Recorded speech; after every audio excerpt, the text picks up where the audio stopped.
pursuits, the inhabitants of Privet Drive had retreated into the shade of their cool houses, windows thrown wide in the hope of tempting in a non-existent breeze. The only person left outdoors was a teenage boy who was lying flat on his back in a flower bed outside number 4. He was a skinny, black-haired, bespectacled boy who had the pinched, slightly unhealthy look of someone who has grown a lot in a short space of time. His jeans were torn and dirty, his t-shirt baggy and faded, and the soles of his trainers peeling away from the uppers. Harry Potter's appearance did not endear him to the neighbors, who were the sort of people who thought scruffiness out to be punishable by law, but as he had hidden himself behind a large hydrangea bush this evening, he was quite invisible to passers-by. In fact, the only way he would be spotted was if his Uncle Vernon or Aunt Petunia stuck their heads out of the living room window and looked straight down into the flower bed below. On the whole, Harry thought he was to be congratulated on his idea of hiding here. He was not, perhaps, very comfortable lying on the hot, hard earth, but, on the other hand, nobody was glaring at him, grinding their teeth so loudly that he could not hear the news, or shooting nasty questions at him, as had happened every time he had tried sitting down in the living room to watch television with his aunt and uncle. Almost as though this thought had fluttered through the open window, Vernon Dursley, Harry's uncle, suddenly spoke. Glad to see the boys. Stopped trying to butt in. Where is he anyway? I don't know, said Aunt Petunia, unconcerned. Not in the house, Uncle Vernon grunted. Watching the news, he said, scathingly. I'd like to know what he's really up to. As if a normal boy cares what's on the news. Dudley hasn't got a clue what's going on. Doubt he knows who the Prime Minister is. Anyways, it's not as if there'd be anything about his lot on our news. Vernon, shh, said Aunt Petunia, the window's open. Oh yes, sorry dear. The Dursleys fell silent. Harry listened to the jingle about fruit and breakfast cereal, while he watched Miss Fig, a petty, cat-loving old lady from nearby, Wisteria Walk, amble slowly past. She was frowning and muttering to herself. Harry was very pleased. He was concealed behind the bush, as Miss Fig had recently taken to asking him round for tea whenever she met him in the street. She had rounded the corner and vanished from view before Uncle Vernon's voice floated out of the window again. Tell her yourself for tea. At the Pauguses, said Aunt Petunia fondly. He's got so many little friends, he's so popular. Harry suppressed a snore with difficulty. The Dursleys really were astonishingly stupid about their son Dudley. They had swallowed all those dim-witted lies about having tea with a different member of his gang every night on summer holidays. Harry knew perfectly well that Dudley had not been to tea anywhere. He and his gang spent every evening vandalizing the play park, smoking on street corners, throwing stones at passing cars and children. Harry had seen them at it during his evening walks around Little Wenching. He had spent most of the holidays wandering the streets, scavenging newspapers from bins along the way. The opening notes of the music that heralded the 7 o'clock news reached Harry's ears, and his stomach turned over. Perhaps tonight, after a month of waiting, would be the night. Record numbers of stranded holidaymakers fill airports as the Spanish banker chandlers' strike reaches its second week. Give him a livelong siesta, I would, snarled Uncle Vernon over the end of the newsreader's sentence. But no matter, outside in the flower bed, Harry's stomach seemed to unclench. If anything had happened, it would surely have been the first item on the news. Death and destruction were more important than stranded holidaymakers. He let out a long, slow breath and stared up at the brilliant blue sky. Every day this summer had been the same. The tension, the expectation, the temporary relief, and then mounting tension again, and always growing more insistent all the time, the question of why nothing had happened yet. He kept listening, just in case there was some small clue, not recognized for what it really was by the Muggles, an unexplained disappearance, perhaps some strange accident, but the Bagger Chandlers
gasped.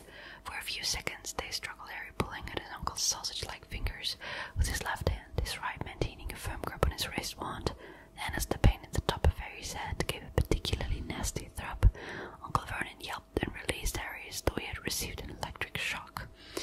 Some invisible force seemed to have surged through his nephew, making him impossible to hold.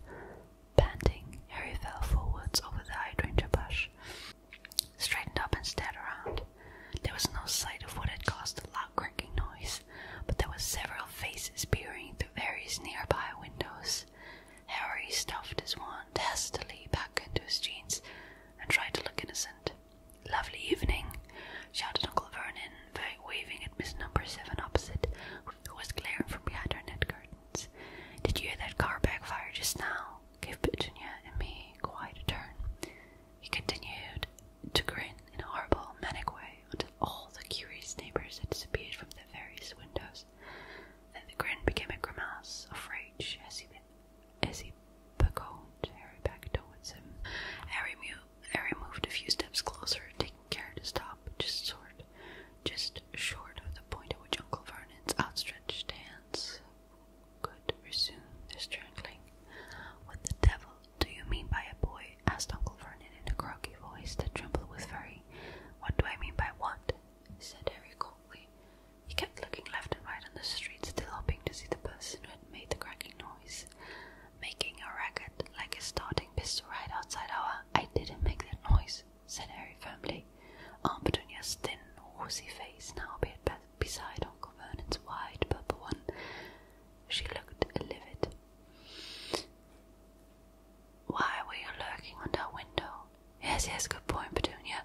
"What were you doing under our window, boy?" "Listening to the news," said Harry in a resigned voice.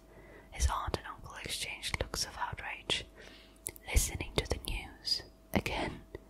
"Well, it changes every day, you see," said Harry.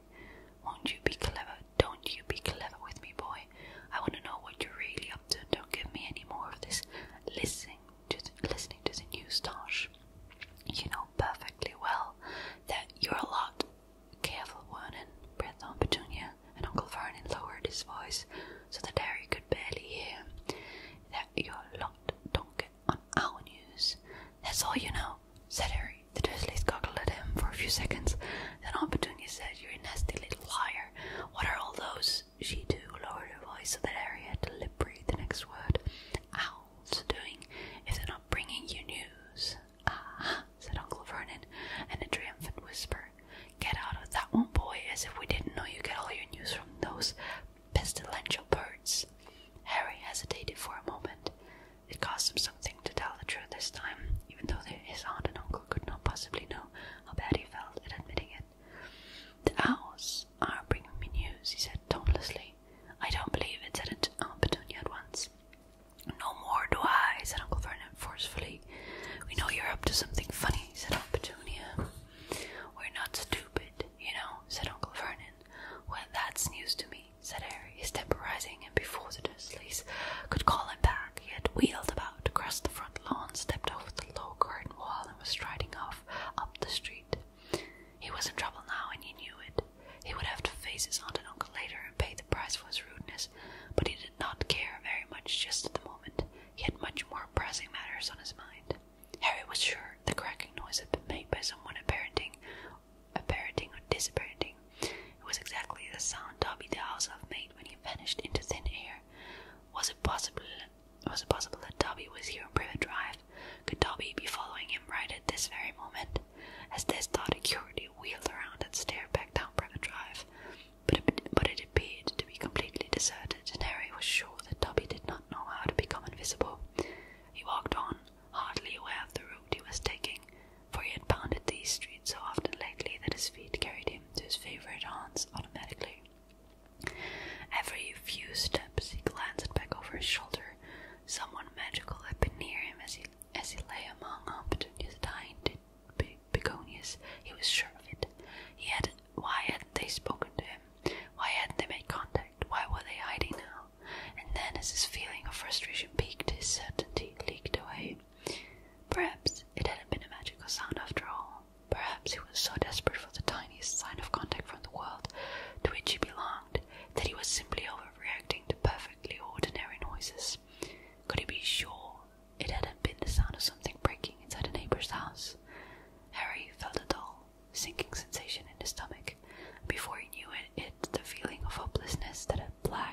all summer rolled over him once again.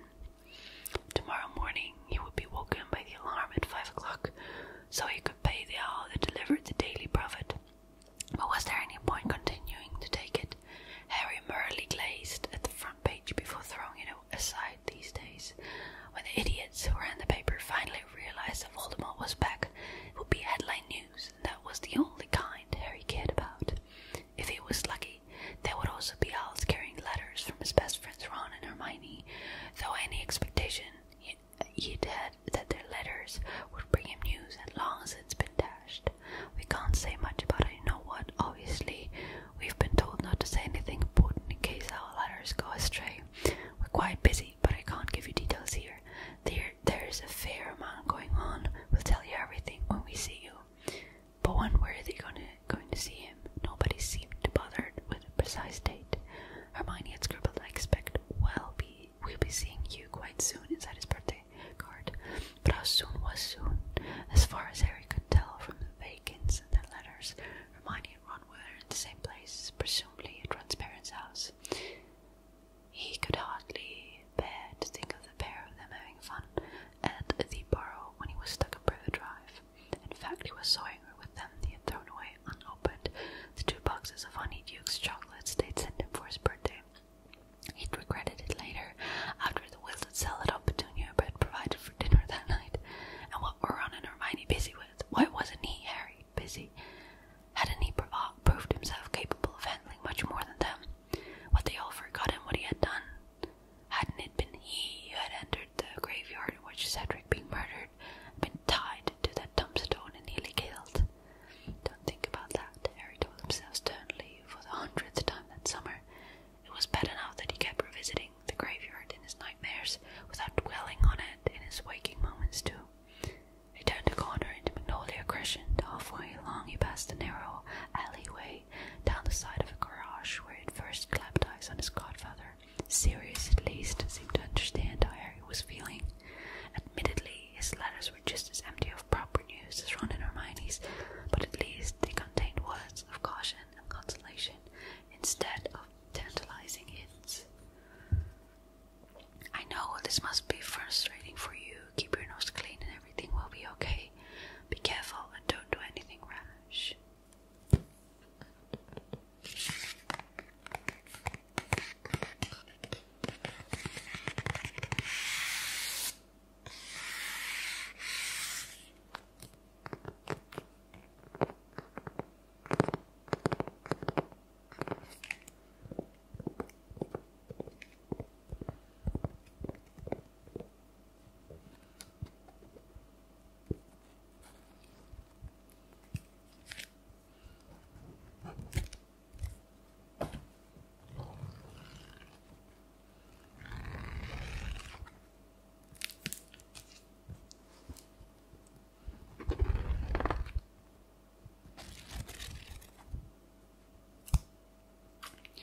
Those were the first 14 pages of this book.